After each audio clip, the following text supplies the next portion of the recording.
پاکستان عالمی معیشت میں ایک رہنما کے طور پر ابھرنے کے لیے تیار۔ Army chief general Asif Munir کا پاکستان منرل انویسٹمنٹ فورم 2025 سے خطاب۔ کہا اقتصادی سلامتی قومی سلامتی کے ایک عام جزو کے طور پر ابھری ہے۔ ہمارا مقصد معدنی شعبے کے لیے افرادی قوت، مہارت اور انسانی وسائل پیدا کرنا بھی ہے۔ پاک فوج اپنے شراکت داروں اور سرمایہ کاروں کے مفادات اور اعتماد کے تحفظ کے لیے ایک مضبوط سیکیورٹی فریم ورک اور فعال اقدامات کو یقینی بنائے گی۔ پاکستان میں اپ سٹریم اور ڈاؤن سٹریم معدنی صنعتوں کی ترقی کو بھی یقینی بنایا جائے گا۔ ہم بین الاقوامی اداروں کو خوش آمدید کہتے ہیں۔ بین الاقوامی ادارے اپنی مہارت سے پاکستان کو روشناس کروائیں۔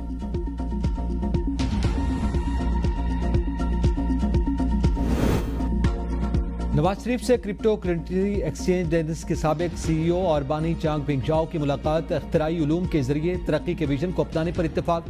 وزیراعلیٰ مریم نواز اور پاکستان کرپٹو کونسل کے سی ای او بلال بن ثاقب بھی موجود تھے۔ سربراہ نون لیگ نے کہا کہ پاکستان کو دور جدید کے تقاضوں کے مطابق تیزی سے بدلتی ہوئی ٹیکنالوجیز کو اپنانا ہوگا۔ نوجوان کو آئی ٹی اسکل سکھا کر عالمی ڈیجیٹل مارکیٹ کے لیے تیار کر رہے ہیں۔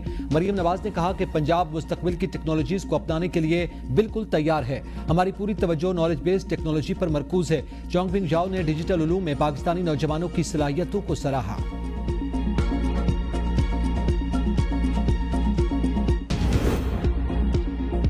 بانی پی ٹی آئی کی دو بہنوں عظما خان، نورین خان اور کزن قاسم نیازی کو ملاقات کی اجازت دے دی گئی۔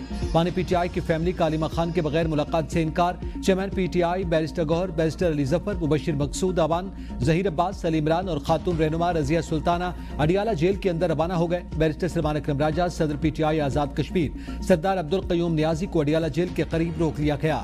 ناکے پر پولیس نے طیبہ راجہ سمیت کئی پی ٹی آئی کارکنان کو تحویل میں لے لیا۔ بانی پی ٹی آئی کی فیملی کو بھی اڈیالہ جیل کے قریب روکا گیا تھا۔ بشرا بی بی سے بھابی مہر النساء اور بیٹی مبشرہ شیخ نے ملاقات کی۔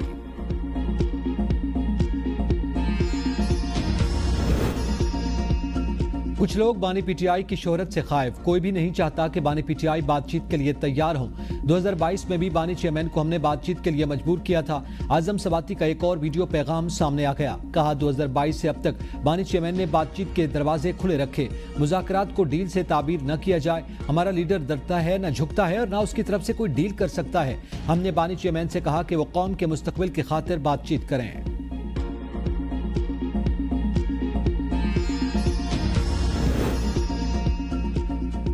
وفاق سے کہہ رہے ہیں کہ ہم آپ کی مدد کر رہے ہیں، آپ کراچی کو نظر انداز نہ کریں۔ کوٹا سسٹم ہمارے لیے گڑھا کھودا گیا تھا، آج خندق بن چکی۔ ایم کیو ایم رہنماؤں خالد مقبول صدیقی، فاروق ستار اور مصطفیٰ کمال کی پریس کانفرنس۔ خالد مقبول کا کہنا تھا کہ K4 کا منصوبہ 15 سال سے تاخیر کا شکار۔ ایس پی سی اے نے کراچی کو بے ہنگم شہر بنا دیا۔ وفاق کو اپنی تمام مجبوریوں سے آگاہ کر دیا۔ ہمارے دو ناظمین کے ادوار کو نکال دیا جائے تو کراچی میں کچھ نہیں بنایا گیا۔ ہم تو انتظار کر رہے تھے کہ عدالت کب سو موٹو لے گی۔ یہ کیسا مذاق ہے کہ جمہوریت آتی ہے تو بنیادی جمہوریت ختم ہو جاتی ہے۔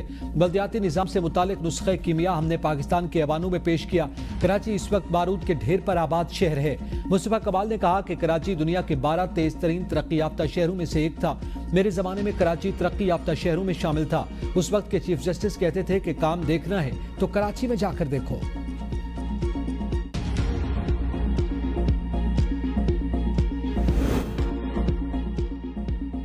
سندھ میں سیاسی گرمی عروج پر سندھ کے سینئر وزیر شجیل میمن متحدہ کے خلاف پھٹ پڑے۔ کہا متحدہ نے کچھ دنوں سے حکومت سندھ کے خلاف مہم شروع کر رکھی ہے۔ کراچی آپریشن میں کردار ادا کرنے والے پولیس کے جوانوں کو چن چن کر شہید کیا گیا۔ آپ نے ماضو میں ہزاری لوگوں کو قتل کیا، ہزاروں ماؤں کی گودیں اجاڑی۔ متحدہ کو کس نے کہا تھا کہ بلدیاتی انتخابات کا بائیکاٹ کریں؟ شکست کے خوف کی وجہ سے یہ لوگ بلدیاتی انتخابات سے بھاگے تھے۔ مصطفیٰ کمال نے خالد مقبول صدیقی کے لیے جو زبان استعمال کی وہ میں دہرا بھی نہیں سکتا۔